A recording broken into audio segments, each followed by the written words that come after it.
नमस्कार मित्रांनो, शुभविवाह या मालिकेच्या आजच्या भागामध्ये आज आपण बघणार आहोत. अभि हा पोलीस स्टेशनला आलेला असतो आणि तो तिथं पोलिसांची वाट बघत असतो. तो तिथंच थांबलेला असतो आणि रागिनी तिकडे भूमीची वाट बघत असते. आता इकडे अभि हा पोलिसांची वाट बघत असल्याने त्याचं लक्ष तिथे बाजूचा असलेल्या एका व्यक्तीवरती जातं आणि त्याला तिथे जाऊन कळतं की अरे हा तर दुष्यंत आहे. तो दुष्यंतला म्हणतो की तू इथे कसा? दुष्यंत सांगतो की अरे काही नाही, ते म्हणतात ना जित्याची खोड मेल्याशिवाय जात नाही, तसाच प्रकार झाला माझ्या बाबतीत. मला त्या भूमी नावाच्या बाईने आणि तिचा नवरा आकाशने मला फसवलं आहे. अरे मी निर्दोष आहे, परंतु आता मला इथं तूच ओळखतो आणि आता तूच मला याच्यातून बाहेर काढू शकतो, मला वाचव. तेव्हा अभि म्हणतो की काय नाव सांगितलं? तेव्हा दुष्यंत पुन्हा एकदा नाव सांगतो की भूमी महाजन आणि आकाश महाजन. तेव्हा अभि त्याला म्हणतो की दुष्यंत तू फक्त मला त्यांचा आता सध्याचा पत्ता सांग, मी तुझी 2 दिवसात जमानत करतो.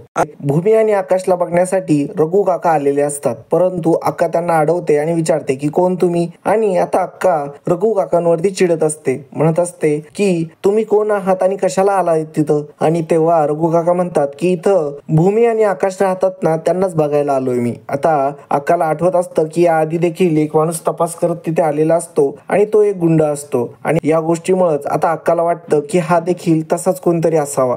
म्हणून अक्का जरा त्यांच्यावरती ओरडतच असते. अक्का म्हणत असते की तुझी जर वाईट नजर असेल ना माझ्या भूमी आणि आकाशवरती, तर तुझं काही खरं नाही. आणि आता त्याच्यावरती काही विश्वास ठेवत नाही अक्का आणि अक्का त्याला बोलतच असते. रघु काकांना ती म्हणते की तुझ्यासारखे नीच व्यक्ती लोक त्यांचं काही वाकडं करू शकत नाही, कारण की त्यांच्यामध्ये आता ही अक्का उभी आहे. आता मोठमोठ्याने अक्का बोलत असल्यामुळे आता बाकीचे आजूबाजूचे लोक गोळा होतात आणि अक्का म्हणते बघताय काय, मारा याला. आणि आता ते त्याला मारायला जाणार तेवढ्यातच आकाश मोठ्याने ओरडतो आणि म्हणतो की थांबा, त्यांना मारू नका, हे माझे रघु काका आहेत आणि यांनी मला खूप जपलं आहे आणि यांचं माझ्यावरती खूप प्रेम आहे. जसं मला सायकल राणी जीव लावते तसंच हे मला जीव लावतात. तेव्हा रघु काका म्हणतात की माझे आकाश बाबू, तुमची कशी अवस्था झाली आहे ही? दोघेही एकमेकांना मिठी मारतात. तर इकडे दुसरीकडे दुष्यंत सांगत असतो की मी ज्या चाळीमध्ये राहतो ना त्याच चाळीमध्ये हे दोघं राहतात आणि तोच ऍड्रेस आहे माझा. आणि मग आता भूमी आणि आकाश कुठे राहतात याचा पत्ता आता अभिला लागलेला असतो आणि अभि मनातल्या मनातच खूप खुश झालेला असतो की त्यांचे इतक्या दिवसांचे प्रयत्न आज पूर्ण झालेले असतात. आता आकाश इकडे रघु काकांना म्हणत असतात की रघु काका तू माझ्याशी का बरं बोलत नव्हता? मी किती उठवायचा प्रयत्न केला परंतु तू उठलाच नाही. तेव्हा रघु काका सांगतात की अरे मी कोमामध्ये होतो आणि म्हणजेच मी बेशुद्ध होतो. तू मला काय बोलत होता ते मला समजत देखील नव्हतं. 2 दिवसांपूर्वीच मला शुद्ध आली आणि मग मी तुमचा पत्ता बघत बघत इथपर्यंत आलो. रघु काका म्हणत असतात की मालकीनबाई कुठे? तेव्हा मात्र आकाश म्हणतो की म्हणजे सायकल राणी ना, ती कामावरती गेलेली आहे आणि ती तिकडून येत आहे. आणि काका मी देखील आता काम करायला लागलोय, मी सुद्धा आता नोकरी करतो. तेव्हा रघु काका म्हणतात की मालक तुमच्यावरती काय अवस्था आली आहे ही, खरंच मला बघवत नाहीये. आणि आता इकडे अक्का देखील मनात विचार करत असते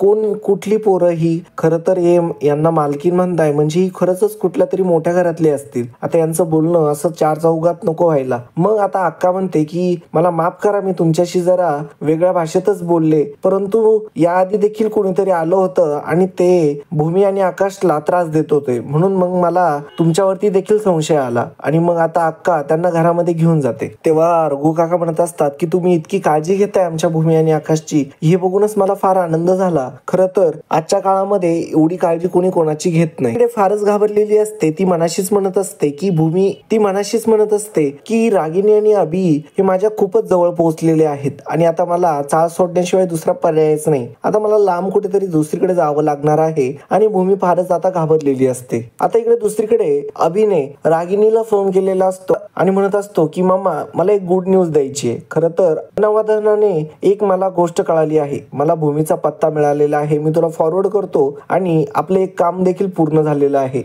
आकाश आणि काका इकडे आता दोघे एकमेकांशी गप्पा मारत असतात आणि त्याच वेळेस भूमी तिथे येते. आता रघु काका हे भूमीला बघून खूपच खुश होतात आणि आता भूमी देखील फार खुश झालेली असते. रघु काका म्हणतात की मालकीनबाई तुमच्यावरती ही काय वेळ आलेली आहे, खरं तर मला खूप जास्त वाईट वाटत आहे. त्या घरामध्ये तुमचा खूप छळ झाला आणि ते लोक देखील तसेच आहेत. आता रघु काका सगळं काही सांगायला लागत असतात, परंतु भूमी त्यांना इशारा करून गप्प राहायला सांगते, कारण की आकाश तिथे असतो. थोड्यातच तिथे तटपुट्या तिथे येतो आणि आकाशला तो म्हणत असतो की तुझ्या मालकांचा फोन आला होता, गोडाऊन मध्ये तुला बोलवलंय 1 तासासाठी, काहीतरी महत्वाचं काम आहे ते म्हणाले. आणि मग आता आकाश म्हणायला लागतो की मी जातो आता कामावरती. आकाशला भूमी थांबवत असते, परंतु आकाश काही ऐकत नाही आणि तिने बनवलेलं दूध देखील तो पित नाही आणि तो तसाच पिऊन जातो. आता भूमीला याचं देखील वाईट वाटत असतं. आता भूमी रघु काकांना विचारत असते की तुम्ही मला मेसेज केला होतात ना ऍड्रेस विचारण्यासाठी, तर तुम्हाला माझा नंबर कुठून मिळाला? रघु काका सांगतात की मी सगळ्यात आधी मानसी ताईंकडे गेलो होतो, परंतु त्यांच्याकडे तुमचा नंबर नव्हता. मग मी तुमच्या बाबांकडे गेलो. खरं तर ते आधी नंबर देत नव्हते मला, परंतु त्यांना माझ्या बोलण्यात प्रामाणिकपणा वाटला असेल आणि त्याच्यामुळेच त्यांनी मला तुमचा नंबर दिला आणि म्हणून मग मी इथे आलो. मला खरंच तुम्हाला एक महत्वाची गोष्ट सांगायची आहे. त्यावरती रघु काका म्हणतात की मला जे तुम्हाला सत्य सांगायचं आहे ना ते खरं तर खूपच महत्वाचं आहे. त्यावरती भूमी म्हणते की काय आहे पण सांगा ना तुम्ही. तेव्हा रघु काका सांगतात मला रागिनी मॅडम बद्दल जे काही सत्य समजलं आहे ना ते अर्धवट सत्य आहे. खरं तर यापेक्षा देखील भयानक सत्य तुम्हाला समजलेलं नाहीये. त्यावरती आता रघु काका सांगत असतात की सासू सासऱ्यांचा जो अपघात झाला होता तो दुसरा तिसरा कोणी नाही तर तो रागिनी मॅडमनीच घडून आणला होता असा मला पूर्ण संशय आहे. हे ऐकून आता भूमीच्या पायाखालची जमीनच सरकते. रघु काका म्हणत असतात की ज्या दिवशी तुमच्यावरती हल्ला झाला ना मला त्या दिवशी तुम्हाला हेच सांगायचं होतं, परंतु मी असा हॉस्पिटलमध्ये पडलो. मग खरं तर मला माहिती मिळालेली आहे की रागिनी मॅडम एका व्यक्तीला ठराविक रक्कम पाठवत आहे आणि तो माणूस एका गॅरेज मध्ये काम करतोय. तेव्हा भूमी म्हणत असते की मग आपल्याला त्या माणसाची माहिती काढायला हवी, त्या माणसाला भेटायला हवं. तेव्हा मात्र रघु काका म्हणतात की आता आपल्याला खूप सावध राहावं लागणार आहे. आता भूमीला आठवतं की रागिनी आणि अभि त्यांच्या फारच जवळ येऊन पोहोचलेत.